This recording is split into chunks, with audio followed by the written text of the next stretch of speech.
Assalamualaikum warahmatullahi wabarakatuh. Alhamdulillahirabbil alamin. Wassalatu wassalamu ala asyrafil anbiya'i wal mursalin Sayyidina wa habibina wa syafi'ina wa nuri qulubina Muhammad Habibi rabbil alamin wa imamil ghurril muhajjalin wa ala alihi wa sahbihi ajma'in. Subhanaka la ilma lana illa ma 'allamtana innaka antal alimul hakim. Rabbi shrah li sadri wa yassir li amri wahlul 'uqdatam min lisani yafqahu qawli, amma ba'du. Yang sama-sama kita muliakan para habaib anak cucu Nabi Muhammad sallallahu alaihi wasallam, yang keberadaan mereka di antara kita menjadi juru aman sebagaimana sabda Nabi Muhammad SAW di dalam hadis sahih, ahlu baiti amanun li ahli ardi kan nujumi amanun li ahli sama, fa idza zahaba ahlul ardi ahlu baiti jaa ahlal ardi minal ayati ma kanu yu'adun. Yang artinya, keluargaku ini adalah juru aman bagi penghuni bumi, sebagaimana bintang gemintang di atas sana juru aman bagi penghuni langit. Kalau sudah tidak ada lagi keluargaku di muka bumi, maka akan terjadi kepada mereka seperti yang dijanjikan Allah Ta'ala daripada perkara-perkara terkait dengan hari kiamat. Terkait dengan mereka pula lah Nabi kita Muhammad SAW bersabda dalam hadisnya, man ahabbakum fahuwa mu'min wa man abghadakum fahuwa munafik. Siapa yang mencintai kalian berarti dia seorang mukmin, dan yang membenci kalian berarti dia seorang munafik. Semoga kita termasuk mencintai para habaib, semoga kita termasuk memuliakan mereka, sehingga kita termasuk yang berhak mendapatkan syafaat daripada datuk mereka Nabi Muhammad SAW. Khususnya yang kita muliakan, kita hormati, kita cintai, dan kita doakan semoga beliau masih panjang lagi untuk mengasuh majelis Rasul dalam keadaan sehat, kuat, dan semangat terus untuk menyebarkan syariat. Amin, amin ya rabbal alamin. Serta semua jajarannya, dan juga tidak lupa yang sama-sama kita muliakan dan kita taati serta kita hormati, dan selalu kita nantikan wejangan-wejangannya serta nasihat-nasihatnya. Mereka lah yang disebutkan oleh Imam Ghazali rahimallahu rahmatal abrar, para ulama ini adalah sasaran seputar Nabi kita Muhammad sallallahu alaihi wasallam. Siapa di antara kita memuliakan para ulama berarti memuliakan Nabi. Barang siapa di antara kita yang mengagungkan para ulama berarti mengagungkan Nabi, dan sebaliknya siapa di antara kita yang menghinakan para ulama, mengadu domba di antara para ulama, memusuhi para ulama, maka berarti dia memusuhi Nabi kita Muhammad sallallahu alaihi wasallam. Sebagaimana sabda Nabi Muhammad SAW, man zara aliman faka'annama zarani, wa man safaha aliman faka'annama safahani, wa man jalasa aliman faka'annama jalasani, wa man jalasani fid dunya kuntu lahu jalisan yaumal qiyamah. Yang artinya, barang siapa yang datang menjenguk dan berkunjung ke rumah orang alim, seakan-akan dia itu datang menjenguk dan berkunjung kepadaku. Barang siapa yang bersalaman dengan orang alim, seakan-akan dia itu datang bersalaman denganku. Dan barang siapa yang duduk-duduk bersama orang alim seperti yang kita laksanakan sekarang ini, alhamdulillah, di atas pentas banyak para kiai, banyak para ulama, berarti kita semua ini duduk-duduk bersama Nabi Muhammad. Dan barang siapa yang banyak duduknya bersama Nabi Muhammad, bersama para ulama di dunia, kelak di akhirat akan menjadi teman duduknya Nabi Muhammad sallallahu alaihi wasallam. Semoga kita semua termasuk yang menjadi teman duduknya Nabi Muhammad sallallahu alaihi wasallam. Amin ya rabbal alamin.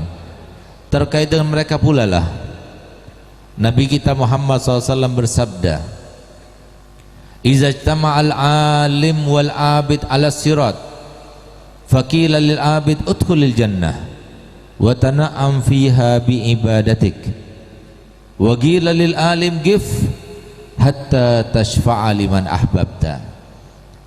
Yang artinya, jika dua golongan ini melintas di atas sirat, maka selalu ada seruan yang diserukan kepada keduanya. Yang pertama golongan ahli ibadah, dan yang kedua adalah golongan para ulama. Setiap berlalu golongan ahli ibadah, maka selalu ada seruan yang diserukan kepada mereka, cepatlah melintas di atas sirat, lewatlah secepat kilat, masuklah ke dalam surga serta nikmatilah isi kenikmatan surga berkat ibadah yang kalian lakukan selama di dunia. Tapi setiap kali para ulama melewat di atas sirat, maka juga diserukan suatu seruan kepada mereka, tetaplah kalian di sana sehingga kalian berikan sebanyak-banyaknya siapapun yang kalian kehendaki untuk mendapatkan syafaat kalian. Semoga kita semua termasuk yang mendapatkan syafaat para ulama.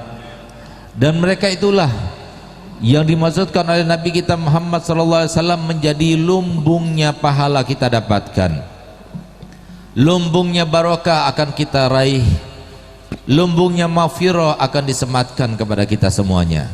Sebagaimana sabda Nabi kita Muhammad SAW, man nadhara ila wajhi alimin wa fariha biha khalaqallahu malakan yastaghfiru lahu ila yaumil qiyamah. Barang siapa yang memandang wajahnya orang alim, lalu dia bahagia, lalu dia bangga, lalu dia senang, gembira, maka Allah akan menciptakan seorang malaikat yang akan memintakan ampun untuknya sampai hari kiamat nanti. Semoga kita termasuk yang memuliakan para ulama, semoga kita termasuk yang mencintai para ulama, semoga kita termasuk yang mendukung para ulama, dan semoga kita kelak nanti di pada mahsyar yang termasuk mendapatkan syafaat para ulama. Amin amin ya rabbal alamin. Khususnya Ustaz Thayyib, Kiai Najmuddin, dan juga para kiai-kiai yang lainnya. Mohon maaf saya tidak sebutkan satu persatu, namun tanpa mengurangi rasa hormat kami kepada mereka semuanya yang sama-sama kita muliakan dan kita taati. Para pejabat baik sipil maupun militer yang terkait dengan mereka pun Nabi kita Muhammad SAW tidak luput perhatian. Nabi SAW bersabda, yaumun min imamin adil khairun lahu min ibadati sittina sanah. Satu hari saja dari hari-hari para pejabat yang amanah, yang adil, yang benar-benar melaksanakan dan memperhatikan umatnya Nabi Muhammad SAW tanpa ada imbalan yang diharapkan, hanya ridho Allah SWT, maka satu harinya itu sama seperti beribadah selama 60 tahun. Semoga para pejabat kita yang hadir maupun yang tidak hadir, semoga mendapatkan kemuliaan dan pahala tersebut. Amin amin ya rabbal alamin. Masyarul muslimin wal muslimat, pecinta salawat dan Nabi Muhammad sallallahu alaihi wasallam. Alhamdulillah, pada malam ini kita bersama-sama berkumpul, bersama-sama berzikir, bersama-sama bersilaturahmi, bersama-sama bertatap muka, bersama-sama kita bermunajat, bersama-sama kita memohon kepada Allah Ta'ala. Semoga segala permohonan kita dikabulkan oleh Allah Ta'ala. Semoga hajat kita semuanya dikabulkan oleh Allah Ta'ala. Tidak meninggalkan tempat ini kecuali dosa-dosa kita diampunkan, hajat kita dikabulkan, keadaan kita yang tidak baik semoga dirubahkan, dan semoga NKRI kita ini terus bersatu. Semoga kita termasuk yang diberikan kejayaan, diberikan keamanan, diberikan kenikmatan, diberikan kebahagiaan, dan persatuan terus terpadu di antara kita, antara ulama-ulama maupun umara. Amin amin ya rabbal alamin. Masyarul muslimin wal muslimat rahimakumullah. Betapa indahnya kebersamaan kita pada malam ini. Inilah yang diharapkan oleh Nabi kita Muhammad sallallahu alaihi wasallam. Kita berkumpul bersama-sama untuk berzikir, bermunajah, berta'aruf, bertatap muka, mendoakan yang sudah meninggal, mengingat para ulama kita, saling menasihati. Inilah yang dimaksudkan oleh Nabi kita Muhammad SAW terkait dengan surat Al-Asr, di mana Allah SWT bersumpah demi masa, wal asri innal insana lafi husrin. Ketahuilah bahwasanya Allah telah bersumpah demi masa, semua manusia dalam keadaan rugi. Siapapun di antara kita dalam keadaan rugi. Tapi Allah Ta'ala di dalam Al-Qur'annya tidak pernah menyebutkan sesuatu yang menjadi sebuah kerugian bagi kita maupun sesuatu yang sifatnya negatif untuk kita, kecuali pasti Allah SWT. Begitu pula Nabi kita Muhammad SAW dalam hadisnya, selalu ada pengecualian demi pengecualian, karena memang hidup kita itu adalah sebuah arena ujian, sebuah medan untuk dicoba, sebuah medan untuk kita terus menaiki, menapaki derajat demi derajat, kedudukan demi kedudukan, yang kedudukan itu bukan terkait dengan dunia, tapi kedudukan itu terkait dengan ridha Allah, kedudukan itu terkait dengan akhirat, kedudukan itu terkait dengan surga, kedudukan itu terkait dengan kita melewati sirat atau tidak kita melewatinya, na'udzubillah. Itulah hakikat daripada maksud dan tujuan hidup kita yang sebenarnya. Silahkan apapun yang kita laksanakan, apapun tugas kita, tapi yang paling utama adalah misi kehidupan kita sesuai dengan firman Allah Ta'ala, wa ma khalaqtul jinna wal insa illa liya'budun. Kami tidak ciptakan manusia maupun jin kecuali semuanya untuk beribadah. Apapun tugas kita, tujuan utamanya adalah untuk beribadah. Pejabat untuk beribadah, ulama untuk beribadah, masyarakat dengan berbagai macam tugasnya, semuanya untuk beribadah. Kalau bukan untuk ibadah, maka tentunya itu adalah orang-orang yang merugi di dunia sampai di akhirat nanti. Oleh karenanya Allah Ta'ala mengecualikan di sini, illal ladzina amanu. Yang pertama adalah orang yang beriman. Banyak di antara kita muslim, bahkan kita mayoritas di Indonesia ini. Muslim itu mayoritas, artinya mayoritas itu adalah yang paling banyak jumlahnya. Di mana-mana, di kota mana, di provinsi manapun kita selalu mayoritas. Tapi sayangnya Pak, maaf, saya selalu teringat kepada dosen saya, di mana beliau itu berkata kepada saya pada waktu itu bahwasanya sekarang ini kaum muslimin ini hanya tinggal 15% saja. 15% itu muslim, sedangkan 85% itu sudah tidak muslim lagi.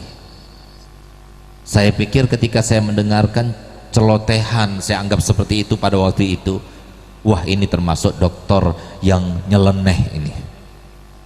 Ternyata ketika beliau uraikan ungkapannya berikutnya, maka masuk akal juga.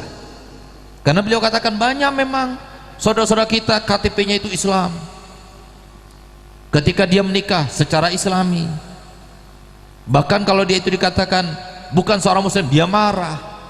Tapi masalahnya keislaman yang dia miliki itu adalah keislaman yang ompong daripada keimanan. Oleh karenanya di sini Allah Ta'ala tidak mengatakan illal ladzina aslamu, tapi Allah Ta'ala mengatakan dalam Al-Quran illal ladzina amanu. Bukan mereka yang Islam yang beruntung, tidak, tapi yang beruntung itu adalah orang yang beriman. Ini yang pertama, yang bukan termasuk yang merugi.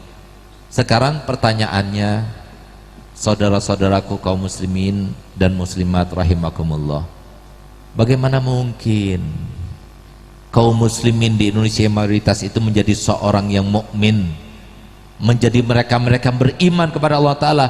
Karena kita sudah meninggalkan perkara-perkara pembinaan iman, pembinaan Islam, pembinaan ketakwaan, baik pada diri kita maupun keluarga kita ataupun masyarakat kita. Bagaimana mungkin akan terlaksana yang namanya masyarakat yang mukmin, masyarakat baldatun thayyibatun wa rabbun ghafur, seperti yang diharapkan oleh para pemerintah.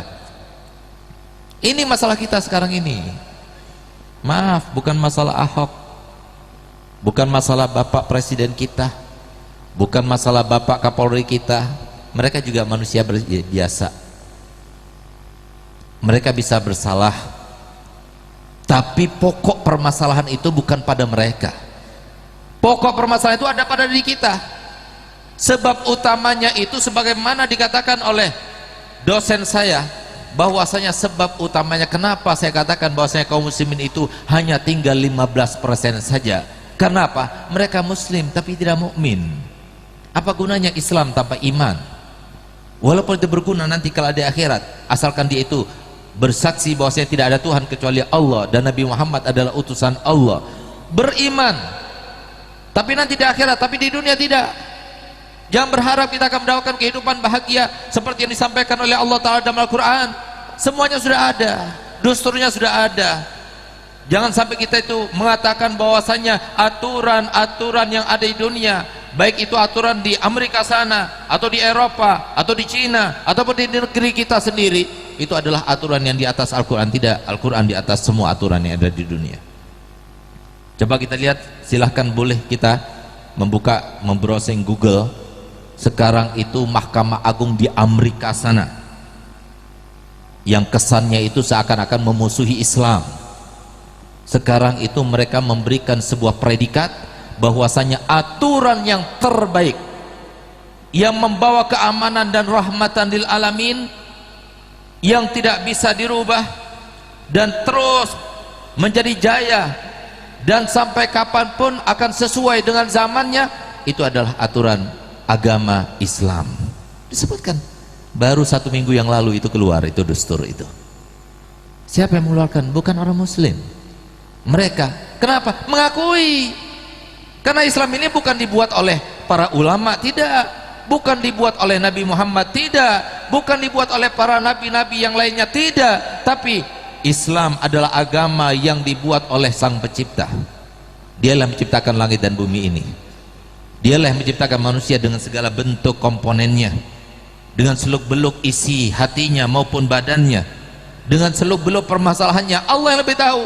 Allah yang membuat permasalahan, Allah yang memberikan jabatan, Allah yang memberikan kekayaan, Allah yang menciptakan segala manusia dengan berbagai macam sifatnya. Maka Allah pula lah yang lebih tahu dengan sifat-sifat mereka, Allah yang lebih tahu dengan seluk-beluk mereka, Allah yang lebih tahu dengan permasalahan mereka, Allah pula lah yang lebih tahu dengan segala macam solusi bagi mereka semuanya. Inilah solusi kita. Sampai-sampai dari saking sayangnya Nabi Muhammad kepada umat ini, kira-kira 1 tahun yang lalu tepat bulan Maulid, salah satu seorang dai, salah satu seorang ustadz itu bermimpi Nabi Muhammad SAW. Subhanallah, Nabi Muhammad itu mengajarkan kepada dai tersebut, kepada ustadz tersebut, untuk bagaimana cara menyampaikan dakwahnya. Beliau katakan, sampaikan pada umatku bahwasanya sistem yang berlaku di dunia ini, dengarkan baik-baik, sistem yang berlaku di dunia itu adalah sistem dalam syariat yang aku bawa dan aku arahkan serta aku sebarkan ini. Nggak mungkin bisa lepas, Pak, nggak mungkin bisa lepas. Biasa-biasa sajalah kita, jangan terlalu panik, jangan terlalu bingung mengatasi yang namanya penistaan Al-Quran. Camkan baik-baik kata-kata saya, siap? Camkan baik-baik, sang penista dan semua pejabat yang membela. Saya katakan ini, semua pejabat yang membela, siapapun dia, sebentar lagi pasti akan mendapatkan bala daripada Allah Subhanahu wa taala. Al-Qur'an yang dinista, milik siapa Al-Qur'an itu? Milik Allah, bukan milik kaum muslimin. Sudah lupa kita bagaimana dengan sejarah ketika Abroha dengan kekuatannya, dengan pasukan gajahnya, dia masuk ke kota Makkah untuk menghancurkan Ka'bah. Karena dengan sebab salah satu daripada orang Makkah menghinakan Ka'bah yang dibuat oleh Abraha dengan dia mengotorinya di sana, sehingga dia ingin membalas dendam, menghancurkan Ka'bah. Kemudian dirampas semua harta-harta penduduk Makkah, termasuk yang dirampas itu adalah unta-untanya Sayyidina Abdul Muttalib, yang tidak lain adalah datuk Nabi kita Muhammad SAW. Beliau seorang yang haibah, beliau seorang yang tampan, gagah, perkasa, sehingga ketika Abraham melihatnya, maka melihatnya dalam keadaan beliau segan kepadanya, salut kepadanya, sehingga saking hormatnya kepada Sayyidina Abdul Muttalib, sampai-sampai Abraham mengatakan, wahai Abdul Muttalib, mintalah apa saja permintaanmu, sebelum aku hancurkan Ka'bah ini, aku akan berikan permintaanmu semuanya. Apa jawaban dia? Gelia Abraha, aku minta kembali 100 unta yang kau ambil dan rampas dariku. Setelah mendengar jawaban itu, dia ketawa terbahak-bahak. Tadinya aku sangat memuliakanmu, tadinya aku sangat salut kepadamu, tapi ternyata kesalutanku, kekagumanku itu ternyata tidak berarti apapun. Saya kira kamu itu datang kepadaku tadinya untuk meminta supaya mengurungkan niatku untuk menghancurkan Ka'bah. Ternyata kamu datang hanya ingin mengambil dan meminta kembali hartamu yang telah kami rampas. Sambil terus tertawa, apa jawaban saya Abdul Muthalib? Wahai Abraha, sesungguhnya aku adalah pemilik onta itu, sehingga aku datang ke sini untuk meminta onta itu kembali. Adapun Ka'bah yang kau ingin hancurkan, bukan aku pemiliknya, bukan penghuni Makkah yang pemiliknya, tapi yang memiliki Ka'bah itu adalah Allah Subhanahu wa ta'ala. Allah yang akan menjaganya. Terbukti. Coba lihat di Israel sana, baru satu hari parlemen Israel itu mengumumkan melarang dikumandangkan azan di masjid-masjid, langsung turun api, sampai sekarang belum padam. Dari mana api itu? Sampai sekarang mereka itu hanya mengatakan teroris yang buat api itu. Teroris siapa terorisnya itu? Bagaimana mereka mampu? Sampai sekarang masih belum padam. Sampai yang terakhir itu nuklir yang mereka punya sekarang sudah menjadi hancur berantakan gara-gara api itu. Coba lihat. Kami tidak berharap semoga bala ini tidak menyeluruh di dunia, di Indonesia ini terutamanya. Ini Al-Quran, Pak. Jangan dipermainkan. Jabatan itu kecil, Allah yang memberikannya. Sampai-sampai kita itu mau ngadu domba antara ulama, sampai kita tidak mau mendengar pada para ulama, hanya gara-gara yang semacam ini sampai kita mau merekayasa. Hanya gara-gara uang yang sedikit kita akan merekayasa, kita akan melakukan sesuatu yang sampai menentang kepada syariat yang Allah Subhanahu wa ta'ala telah menjelaskan dalam Al-Quran.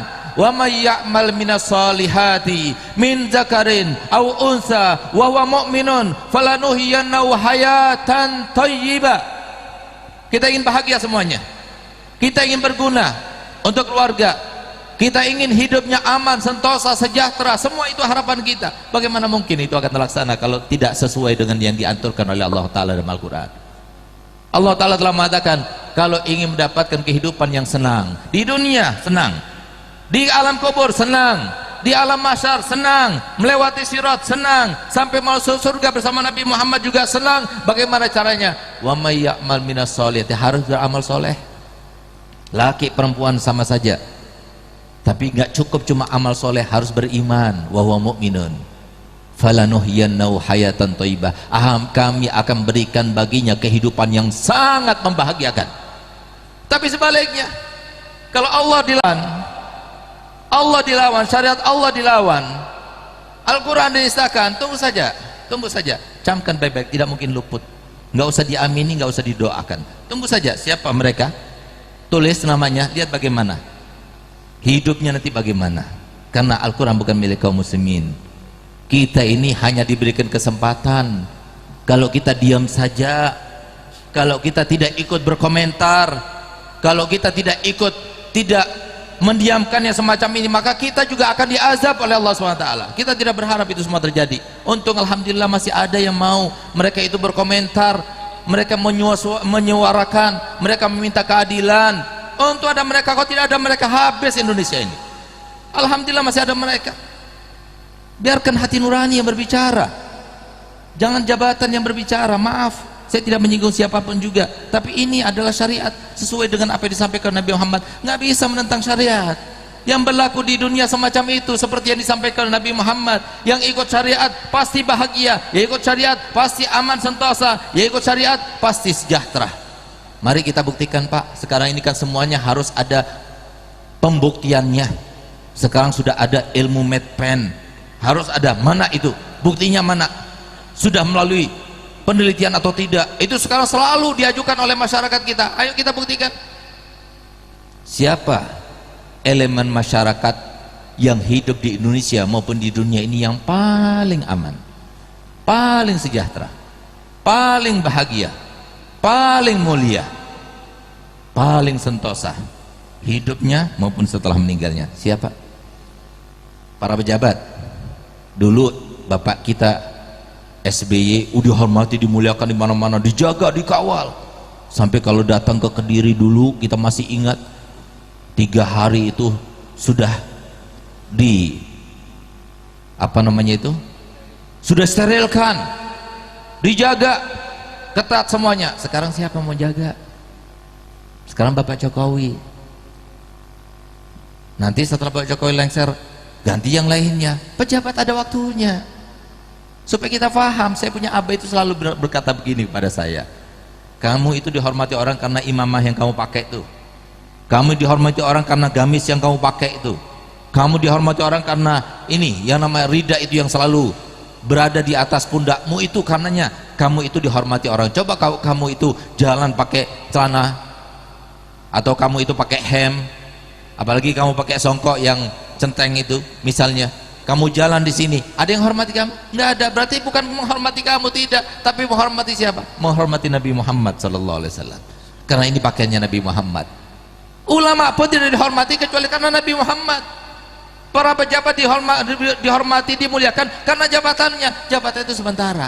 Kalau sudah jabatannya sudah tidak ada lagi, maka lain lagi penghormatan masyarakat kepadanya. Orang kaya dihormati karena kekayaannya, Pak. Kalau dia lagi bangkrut masih dihormati, apalagi nggak berguna bagi masyarakat, bagaimana dia akan dihormati? Dukun selama nggak di penjara, iya dihormati. Kalau sudah di penjara habis sudah. Lalu siapa lagi? Siapa orang mulia di muka bumi ini? Siapa yang dimuliakan oleh Allah SWT, oleh masyarakat ini? Siapa lagi kalau bukan para ulama? Kenapa ulama dimuliakan? Ini adalah suatu pertanyaan yang harusnya kita bertanya untuk membuktikan, oh kenapa ya para ulama itu dimuliakan? Sampai meninggalnya pun, setelah meninggalnya mereka datang membacakan Yasin, mereka datang bertawasul kepada Allah Ta'ala, meminta hajatnya. Kenapa demikian? Karena mereka itu adalah orang-orang yang mengisi hatinya dengan ilmunya Nabi Muhammad SAW. Inilah kata para ulama, ilmunya Nabi Muhammad adalah ilmu yang sakti mandraguna. Kalau sudah ada di dalam hati Nabi manusia, maka pasti aman, sejahtera, sentosa. Kenapa? Disenangi oleh semua orang. Dapat menjaga dirinya daripada perbuatan-perbuatan yang haram. Dia menjadi orang bertakwa. Orang bertakwalah yang dikatakan oleh Allah Ta'ala, wa may yattaqillaha yaj'al lahu makhraja wa yarzuqhu min haitsu la yahtasib. Orang yang bertakwa itu pasti akan ada segala macam permasalahannya, ada solusinya. Dan dia hidup di mana saja pasti dimudahkan rezekinya. Kenapa? Bertakwa. Semua kemuliaan yang ada di dunia itu kalau nggak beriman ya bertakwa. Sekarang pertanyaannya, Pak, mohon maaf, bagaimana mungkin masyarakat kita beriman? Bagaimana mungkin masyarakat kita bertakwa kepada Allah kalau kita tidak pernah membinanya? Oleh karenanya saya katakan bahwasanya masyarakat dahulu, kakek moyang kita lebih cerdas daripada masyarakat kita sekarang ini. Coba lihat bagaimana pesan mereka di dalam lagu kebangsaan yang selalu kita cintai dan selalu kita lantunkan, di mana isi daripada lagu kebangsaan kita sebagiannya adalah berbunyi demikian: bangunlah jiwanya, bangunlah badannya. Jiwanya dulu yang dibangun, jangan badannya.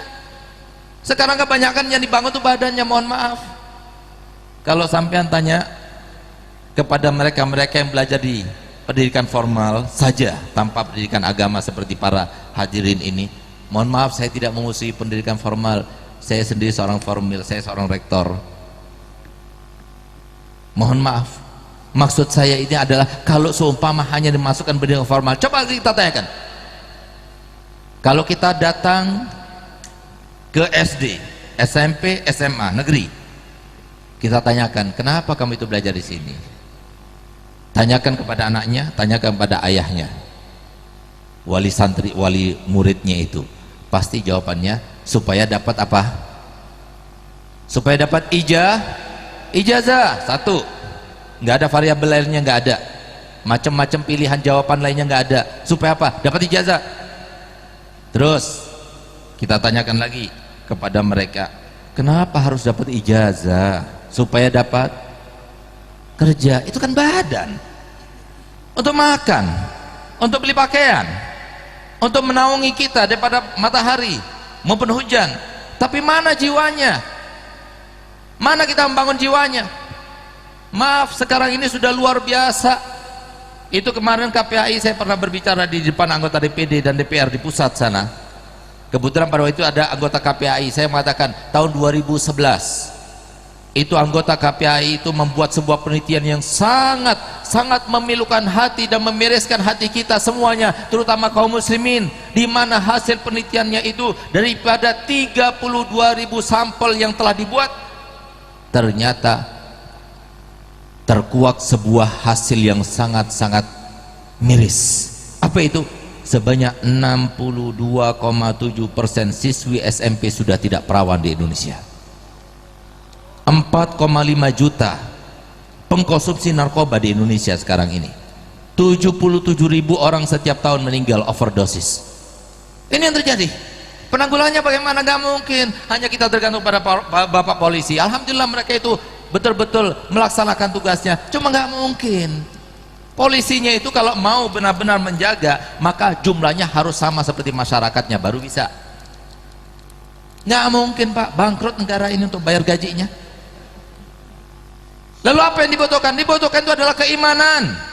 Ketika mereka sendiri tidak takut pada polisi, tidak takut pada orang tua, tidak takut pada guru, tapi yang ditakutkan adalah Allah Subhanahu Wa Taala. Ini yang dibutuhkan. Ini yang dimasukkan, bangunlah jiwanya ini bangunkan. Kalau sudah jiwa yang semacam itu dibangunkan, maka yang ada itu pejabat pun seperti pejabat Bapak Panglima Sudirman kita.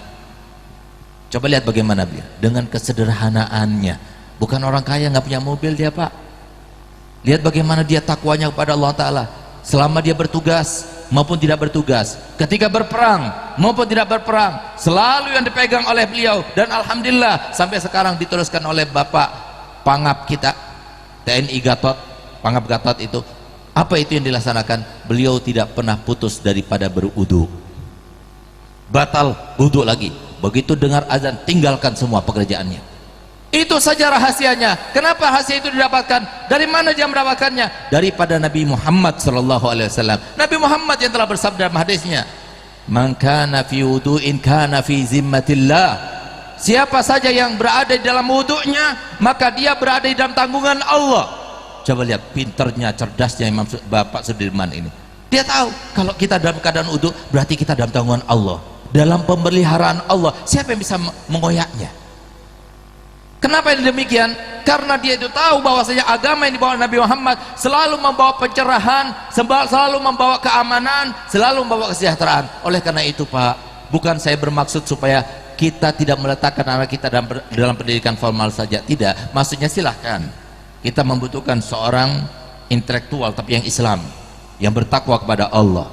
Bagaimana caranya? Silahkan masuk ke pendidikan formal, tapi jangan lupa sore harinya, siang harinya masukkan ke madin-madin yang ada tersebar di mana-mana itu. Kalau kita nggak mau, sekarang pesantren di mana-mana sudah ada ijazahnya juga.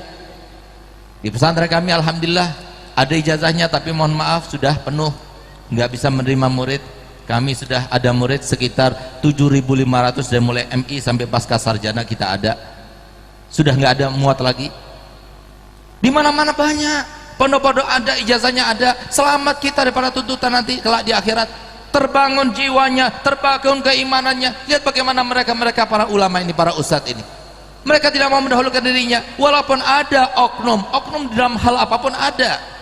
Tapi lihat bagaimana mereka yang mempunyai silsilah ilmiah kepada Nabi kita Muhammad sallallahu alaihi wasallam.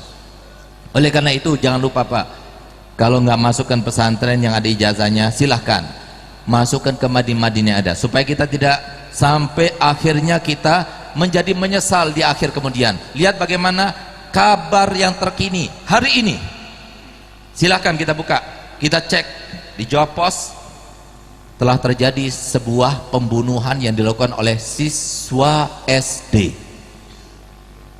SD membunuh temannya SD juga. Ini sudah terjadi yang semacam ini, sudah bobrok semacam itu akhlaknya. Masih kita para pejabat juga para pemerhati masyarakat tidak sadar juga. Ini loh yang dibutuhkan, syariat Nabi Muhammad yang dibutuhkan, syariat Nabi Muhammad yang dibutuhkan oleh mereka, sesuai dengan apa yang disampaikan Nabi Muhammad SAW. Syariatku itu adalah sistem yang berlaku di muka bumi. Kalau kita ingin bahagia, kalau kita ingin beruntung, siapapun kita, maka harus kembali kepada syariat Nabi Muhammad SAW. kita banyak mengambil hartanya orang lain, mencuri, mengkorupsi, nggak bakal menyenangkan Pak. Nabi Muhammad jauh sebelumnya 1400 tahun yang lalu sudah menegur kita semuanya, hati-hati, jangan ambil haknya orang lain tanpa ridhonya, karena yang semacam itu tidak membahagiakan tapi justru menyengsarakan. Yang kita makan itu dengan cara yang haram, yang kita ambil dengan cara yang tidak halal, yang tidak diridhoi oleh Allah Ta'ala, itu tidak membahagiakan kita. Tapi kata Imam Ghazali, larinya itu kalau nggak ke dokter, dicuri orang, kebakaran, itu saja, nggak mungkin luput daripada itu. Terus dikumpulkan korupsi, koruptor itu sampai triliunan. Sampai kapan mau dimakan? Sampai kapan itu uangnya itu, sampai kapan dimakan? Coba lihat, subhanallah, beberapa waktu yang lalu ketika saya menjelaskan tentang hadis ini, tiba-tiba ada satu jamaah bilang, Beb, benar Beb apa yang disampaikan oleh Nabi Muhammad, tanpa kamu benarkan juga memang benar Pak. Saya bilang, enggak, karena ada ceritanya Beb, saya sendiri buktinya Beb. Apa yang terjadi? Saya ini pedagang bakso Beb, saya alhamdulillah keuntungan saya antara 100.000 sampai 150.000 setiap hari. Suatu waktu Beb, ketika saya sedang berjualan, ada salah satu pelanggan yang datang, ketika dia itu makan kemudian bayar, ketinggalan dompetnya. Saya ambil Beb, ternyata ada uangnya 750.000, saya ambil, kemudian saya buang dompetnya itu di tempat sampah. Makanya kalau kehilangan dompet cari tempat sampah biasanya Pak. Saya gunakan Beb uang itu Beb, saya gunakan untuk berfoya-foya dengan keluarga saya bawa. Subhanallah Beb, 1 minggu saya langsung diingatkan dan diberikan peringatan oleh Allah Beb. Ketika saya akan berjualan, ketika menyeberangi jalan, masa rombong saya itu Beb ditabrak mobil Beb, akhirnya tumpah jatuh, rusak rombongnya. Masalahnya yang nobrok nggak bertanggung jawab, lari Beb. Saya hitung-hitung Beb kerugiannya dari mulai bakso yang tumpah sampai memperbaiki gerobaknya itu, ternyata jumlahnya 750.000. Kan Pak, Pak, ini loh yang disampaikan Nabi Muhammad, nggak bakal senang. Silahkan catat berapa yang kita dapatkan. Pasti yang kita dapatkan dengan cara yang haram itu larinya. Kalau nggak ke rumah sakit, kita sakit, kita dicuri orang, kita ditekan orang, kita dizalimi orang, ke situ larinya. Lain lagi nanti kelak di akhirat kita akan disiksa oleh Allah Ta'ala. Oleh karenanya coba lihat, kalau seumpama syariat Nabi Muhammad ada dalam hati, nikmat. Pejabat nggak perlu was-was. Ada ulama, dekati saja ulama itu. Itu yang namanya pejabat-pejabat itu harus mendapatkan siraman juga, siraman rohani pada Nabi Muhammad SAW.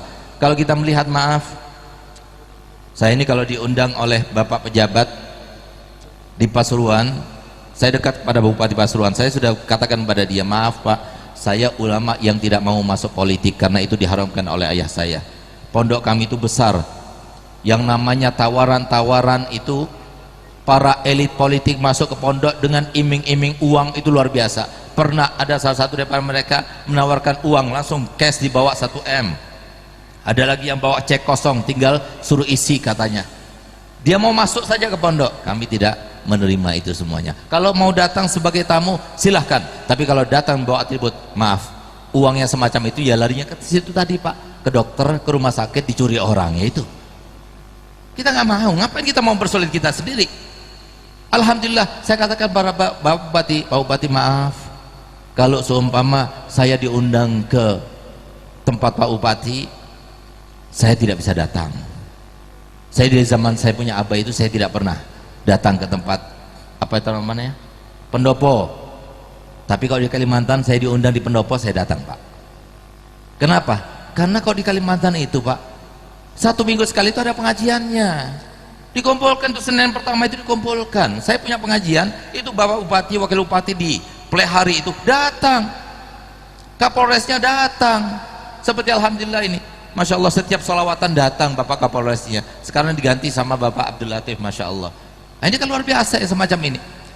Nah ini insya Allah Pare ini insya Allah beda sama yang lainnya di Jawa Timur ini insya Allah. Nah, kalau di Kalimantan saya terima, tapi kalau di Jawa Timur saya nggak terima, mohon maaf gitu.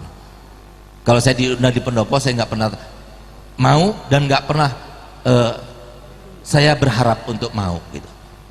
Bukan apa-apa, mohon maaf, karena biasanya para pejabatnya itu congkak untuk disirami, diberikan nasihat. Oleh karena itu, selama kita tidak mau merubah diri kita, jangan berharap kita akan menjadi orang yang beruntung dunia sampai di akhirat. Ingat Pak, Nanti kalau bapak meninggal, ada pejabat yang mau ikut? Atau ketua partai mau ikut? Atau kafan kita pakai benderanya partai? Nggak ada pak, nggak ada yang mau. Bahkan istri kita pun juga bakal mau. Apalagi kita yang istri kita yang meninggal, suaminya nggak bakal ikut. Kenapa? Teriming-imingi mau kawin lagi. Kemarin ini Masya Allah di tetangga saya ini ada sesuatu yang sangat bikin tertawa pak. Istrinya meninggal, sudah dimandikan, sudah dikafani, sudah disolati, sudah dibacakan tahlil, tinggal dibawa ke kuburan. Setelah dibawa dari rumahnya, ternyata dia berteriak, tunggu, turunkan dulu. Loh, kenapa? Sudah selesai semua. Apa kata dia? Ada satu wasiat yang belum dilaksanakan. Apa itu? Dia selalu berwasiat kepada saya, jangan kamu kawin lagi kecuali sampai kamu langkahi mayatku. Saya belum melangkahi mayatnya, katanya. Masya Allah. Ini yang terjadi pak, nggak ada yang ngurus, nggak ada yang gubris. Bohong itu yang dikatakan, saya cinta kepada kamu dek, bang, seumur hidup maupun mati. Sampai kapan? Mana itu hidup mati itu? Nggak ada, cuma hidup saja. Kalau mati ya mati dewi. Ini yang terjadi. Artinya apa? Kita yang bertanggung jawab pak, kita sendiri yang bertanggung jawab.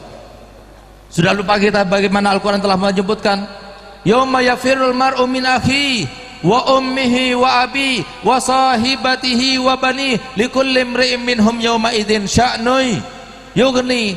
Pada hari itu tidak ada lagi yang mengenal. Orang tua berlarian daripada anak-anaknya, suami berlarian daripada istrinya, saudara berlarian daripada saudaranya. Bukan mereka itu bohong dengan mengatakan ketika mereka dipanggil, hai ayah, hai ibu, hai anak, hai suami, hai istriku, mereka mengatakan, siapa bilang aku ayahmu? Siapa bilang aku ibumu? Siapa bilang aku anakmu? Siapa bilang aku saudaramu? Semua berbohong. Kenapa? Karena mereka itu pada saat itu sangat takut untuk dituntut dengan kesalahan dan kezaliman yang pernah mereka lakukan selama di dunia. Karena pada saat itu tidak bisa menyelamatkan kita kecuali hanya kebaikan saja. Oleh karena itu para hadirin muliakan Allah Ta'ala, ayo kita semuanya itu mas'ul, kita semua bertanggung jawab. Wa kullukum ra'in wa kullukum mas'ulun an ra'iyati. Setiap kalian pasti bertanggung jawab dan setiap kalian pasti dimintai pertanggungjawaban dengan apa yang telah dipertanggungjawabkannya oleh Allah Ta'ala kepada kalian semuanya. Ini pasti akan dimintai pertanggungjawaban. Biar kita paham, semoga kita bukan termasuk yang dituntut oleh anak istri kita. Nabi Muhammad menyampaikan, ulama sudah menyalurkan apa yang disampaikan oleh Nabi Muhammad SAW. Di antara yang disampaikan Nabi Muhammad adalah awwalu ma yata'allaku birrajuli ahluhu waladuh. Pertama kali akan memojokkan seseorang, menyudutkan seseorang, memusuhi seseorang, bukan tetangganya, bukan musuhnya, bukan keluarganya, tapi justru anak dan istrinya dulu. Pertama kali yang akan meminta pertanggungjawaban kita. Sehingga diceritakan kata Nabi Muhammad, ada satu orang yang sudah akan divonis sebagai penghuni surga, sudah tinggal ketukannya saja, ternyata ada satu orang yang menuntutnya dari dalam neraka sana. Maka Allah Ta'ala mengatakan, mah tunggu, dengarkan apa yang dituntutnya. Ternyata dari dalam neraka orang itu berkata begini, ya Rabbana hud haqqana minhu, ya Allah aku minta keadilanmu, aku berada di dalam neraka ini karena orang itu, maka sekarang aku menuntut keadilanmu. Apa tuntutannya anak-anak dan istri kita? Semoga kita bukan termasuk dituntut. Coba lihat bunyinya, kita sudah menyampaikan, Nabi Muhammad sudah menyampaikan. Jangan sampai kita mengatakan ketika nanti kita dihisab lalu kita mengatakan bahwasanya ulama tidak menyampaikan. Kita sudah menyampaikan. Di antara tuntutan dan isi tuntutan anak istri kita adalah, ya Rabbana khudh haqqana minhu fa innahu la yu'allimuna ma najhalu wa kana yut'imunal haram wa nahnu la na'lamu. Ada dua tuntutan. Yang pertama adalah, ya Allah, dulu waktu aku di dunia dia itu tidak pernah mengajariku aku tentang sesuatu yang aku bodoh dalam hal itu, padahal aku harus tahu dia tidak mengajari aku. Dan dulu waktu aku di dunia aku selalu dicekokin, diasupin dengan asupan-asupan yang haram, sementara kami tidak tahu bahwasanya makanan itu adalah makanan yang haram yang aku makan. Ada pengaruhnya pak, ada pengaruhnya. Jadi jangan harap kalau ada seorang santri itu yang dikasih makanan yang haram kemudian dia akan menjadi seorang ulama. Enggak bakalan pak. Ilmunya Nabi Muhammad suci, ilmunya Nabi Muhammad cahaya, nggak bisa masuk dengan sesuatu yang terkait dengan haram, itu tidak akan masuk. Oleh karena itu para hadirin muliakan Allah Ta'ala, marilah kita ambil pelajaran pada malam ini. Al Habib Hasan yang kita hauli ini bukanlah seseorang yang luar biasa, seseorang yang biasa, dia menjadi luar biasa, menjadi seorang yang mulia. Bahkan kita semuanya mendoakan dia karena ilmu yang ada di dalam dirinya, Al Habib Hasan. Sehingga sampai sekarang pun 18 tahun dia meninggal, masih kita mengenangnya karena ilmu yang ada di dalam hatinya. Oleh karena itu kita memohon pada Allah Ta'ala, semoga berkatnya para habaib, berkatnya para ulama, berkatnya para umara yang berkumpul kita semua di tempat ini, ya Allah. Ya Allah, jadikanlah kami semuanya termasuk hamba-hambamu yang diselamatkan daripada fitnah akhir zaman. Ya Allah, jadikanlah kami termasuk yang Kau bentengi, ya Allah, daripada fitnah akhir zaman. Ya Allah, selamatkanlah NKRI ini, ya Allah. Selamatkanlah umara kami, selamatkanlah ulama kami, selamatkanlah masyarakat kami. Berikan mereka panduan dengan agamamu, ya Allah. Berikan mereka panduan dengan syariatmu, ya Allah. Berikan mereka panduan dengan cinta Nabi Muhammad sallallahu alaihi wasallam. Ya Allah, jadikanlah, ya Allah, kita semuanya tidak meninggalkan tempat ini kecuali hajat kami semua Engkau kabulkan, ya Allah. Hajat kami semua Engkau kabulkan, ya Allah. Yang sakit di antara kami Engkau sembuhkan, ya Allah. Dan seluruh kaum muslimin yang sakit semua Engkau sembuhkan, ya Allah. Ya Allah, berikanlah kemuliaan bagi kami semuanya. Berikanlah kejayaan bagi kami semuanya. Berikan kami keamanan, ya Allah. Berikan kami kesejahteraan, berikan kami kenikmatan, sehingga Indonesia yang kita cintai menjadi baldatun thayyibatun wa rabbun ghafur. Rabbana atina fid dunya hasanah wa fil akhirati hasanah wa qina adzabannar. Wa sallallahu ala sayyidina Muhammadin wa ala alihi wasallam. Alhamdulillah bil alamin. Kurang lebihnya saya mohon maaf. Wabillahi taufiq wal hidayah. Wassalamualaikum warahmatullahi wabarakatuh.